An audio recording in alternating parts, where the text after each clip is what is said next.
ನಗರದ ಲಕ್ಷ್ಮೀಪುರ ರುದ್ರಭೂಮಿಯಲ್ಲಿರುವ ರೇಣುಕಾಸ್ವಾಮಿ ಸಮಾಧಿಯ ಮೇಲಿನ ನಾಮಫಲಕವನ್ನು ಕಿಡಿಗೇಡಿಗಳು ಧ್ವಂಸ ಮಾಡಿದ್ದಾರೆ.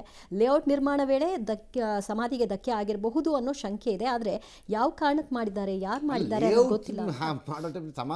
ಸಮಾಧಿಗೆ ಆಗಬೇಕು, ನಾಮಫಲಕಕ್ಕೆ ಯಾಕೆ ಆಗಬೇಕು? ಕಿಡಿಗೇಡಿಗಳೇ ಮಾಡಿರೋ ಕೆಲಸ. ಅಥವಾ ಯಾರೋ ಅಭಿಮಾನದ ಅತಿರೇಕದ ಕಚಡಗಳು ಮಾಡಿರ್ಬೋದು, ಅಥವಾ ಗುಂಡಾಕಿದ ಮೂಡಲ್ಲಿ ಅವನೋ ಮಾಡಿರ್ಬೋದು, ಯಾರ ಹೆಸರು ಅಂತಲೂ ಗೊತ್ತಿಲ್ಲದೆ ಮಾಡಿರ್ಬೋದು.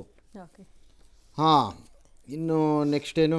ತಿರುಪತಿ ಸರ್, ಆಂಧ್ರದ ತಿರುಪತಿಲಿ ನಕಲಿ ತುಪ್ಪ ವಿವಾದ ಆಯಿತು. ಈಗ ಶಾಲ್ ವಿವಾದ ಏನಂತೆ, ಪಾಲಿಸ್ಟರ್ ಶಾಲೆಗಳನ್ನು ಕೊಡೋದಂತೆ 100%.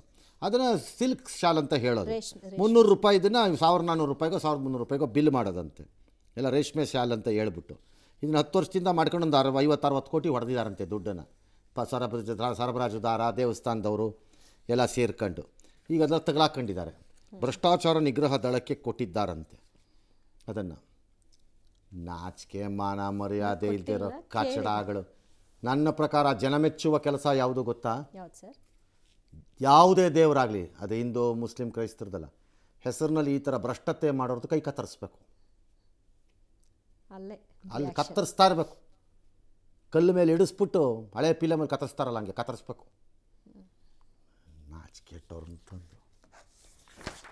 ಇನ್ನು ಇಂಡಿಗೋ ಏರ್ಲೈನ್ಸ್ನಿಂದ ಆದಂತಹ ಸಮಸ್ಯೆ ಕುರಿತಾಗಿ ಕೇಂದ್ರ ಸರ್ಕಾರಕ್ಕೆ ದೆಹಲಿ ಹೈಕೋರ್ಟ್ ತರಾಟೆ ತೆಗೆದುಕೊಂಡಿದೆ. ಇಂಡಿಗೋ ವಿಮಾನ ಸ್ಥಗಿತಗೊಂಡಾಗ ಇತರೆ ವಿಮಾನಯಾನ ಸಂಸ್ಥೆಗಳು ಪರಿಸ್ಥಿತಿಯ ಲಾಭವನ್ನು ಪಡ್ಕೊಂಡು ಟಿಕೆಟ್ ಬೆಲೆಯನ್ನು ಏರಿಕೆ ಮಾಡಿದ್ವು. ಹೇಗೆ, ಯಾರು ಪರ್ಮಿಷನ್ ಕೊಟ್ಟರು? ಈ 5,000 ಜಾಗದಲ್ಲಿ 40,000 ಕಲೆಕ್ಷನ್ ಮಾಡಿದ್ದಾರಲ್ಲ ಅಂತ ಪ್ರಶ್ನೆಯನ್ನು ಮಾಡಿದೆ.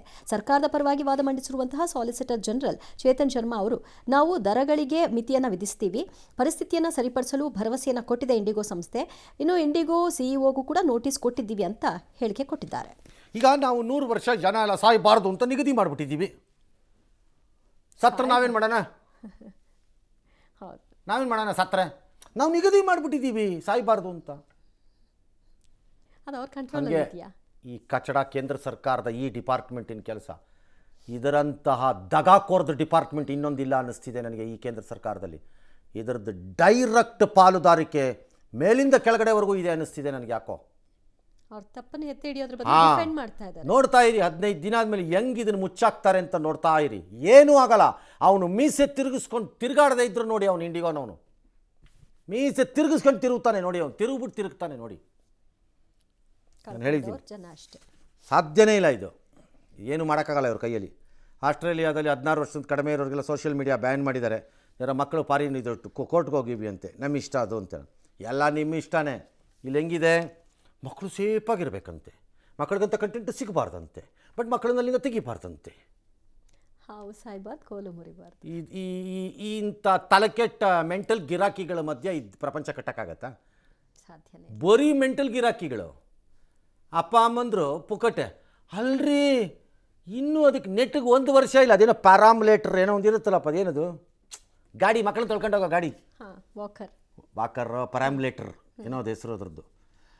ಅದ್ರ ಹಿಂಗೆ ಕೂರಿಸಿರ್ತಾರೆ ಆ ಪಾಪುನ, ಅದ್ರ ಮುಂದೆ ಅದು ಮೊಬೈಲ್ ಓಡ್ತಾ ಇರುತ್ತೆ. ಏನು ಲಜ್ಗೆಟ್ ಪೇರೆಂಟ್ಸ್ ಆಗೋದ್ರಿ ರೀ. ಈಗ ತೆಗಿಬೇಡಿ ಅಂತೀರಿ, ತೆಗೀರಿ ಅಂತ ಏನು ಮಾಡ್ಬೇಕು ಸರ್ಕಾರಗಳು? ಇಲ್ಲ ಮೆಂಟ್ಲಿ ಗಿರಾಕಿಗಳು. ಜೀನಿ ಸ್ಲಿಮ್ ರೆಫರ್ ಮಾಡ್ಬೇಕಾದ್ರೆ ಕಾರಣ ಏನಂದ್ರೆ, ವೇಟ್ ಲಾಸ್ ಸಲುವಾಗಿ ನಾನು ಭಾಳ ಜನ ಕೇಳಿದ್ರು. ಫಸ್ಟ್ ನಾನು ತಗೊಂಡು ನನಗೆ ರಿಸಲ್ಟ್ ಬಂದ್ಮೇಲೆ ಆಮೇಲೆ ನಾನು ಜೀನಿ ಸ್ಲಿಮ್ ಇನ್ನೊಬ್ಬರಿಗೆ ಪ್ರಿಪೇರ್ ಮಾಡಿದ್ದೆ. ಸುಸ್ತಾಗೋದು ಕಡಿಮೆ ಆಯ್ತು, ವೀಕ್ನೆಸ್ ಅದು ಏನೂ ಇಲ್ಲ, ಪೂರಾ ಹೆಲ್ದಿ ಅದೇನಿ. ವೇಟ್ ಜಾಸ್ತಿ ಇರೋರಲ್ಲಿ ಏನೇ ಡೌಟ್ ಇಲ್ಲದೆ 100% ಬಳಸಬಹುದು. ಪ್ರತಿದಿನ ನಮ್ಮ ಜೀನಿ ಸ್ಲಿಮ್ ನ ಯೂಸ್ ಮಾಡಿ ಯಾವುದೇ ಸೈಡ್ ಎಫೆಕ್ಟ್ ಇಲ್ದಂಗೆ ನೀವು ಸಣ್ಣ ಆಗ್ತೀರಾ.